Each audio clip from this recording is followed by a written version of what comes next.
मध्ये आपल्या सगळ्यांचं स्वागत। मी निखिला। महत्त्वाच्या बातमीने बुलेटिनची सुरुवात। पुणे अपघात प्रकरणामध्ये 304 कलम 3 तासांनंतर एफआयआर मध्ये वाढवलं। पुणे पोलीस आयुक्त अमितेश कुमार यांनी स्वतः ही माहिती दिली आहे। अपघाताच्या गंभीरतेबाबत पहिल्या एफआयआरच्या 3 तासांनंतर पोलिसांना जाग आली का असा सवाल त्यानंतर उपस्थित केला जातोय। तर अपघातानंतर आमदार टिंगरे हे पोलीस ठाण्यामध्ये आले होते अशी माहिती सुद्धा पुणे पोलीस आयुक्त अमितेश कुमार यांनी दिली आहे।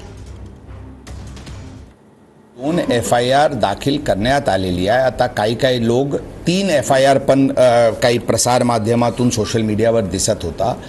बघा, फर्स्ट एफआयआर जे सकाळी 8चे सुमारास दाखल झाला होता ते 304 IPC चे दाखल झाला होता। ही आहे फर्स्ट एफआयआर। आता त्या केसमध्ये 304 कलम 3 तासानंतर वाढवण्यात आला होता, जेणेकरून गंभीरता त्या केसची वाढली होती। ती अंदाजन 11 ते 12चे सुमारास त्यामध्ये 304 लावण्यात आला होता। अशा प्रकारचे काही संभ्रम आहे की ही 2 एफआयआर आहे, ही एकच एफआयआर आहे आणि ही सगळ्यांचे क्लॅरिफिकेशनसाठी ही त्याच दिवशी सकाळी लावण्यात आली होती। ही वारंवार ही प्रश्न उपस्थित होत आहे की माननीय आमदार महोदय जे पब्लिक रिप्रेझेंटेटिव्ह आहे ते पोलीस स्टेशनला आले होते का?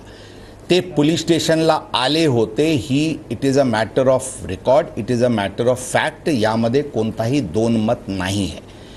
आता मी वारंवार सांगते की पोलिसांनी जी प्रकरण आले असतील नसतील, पोलिसांकडून जी कारवाई झाली ती कारवाई नियमानुसार आणि कायदेशीर रीत्याने होती।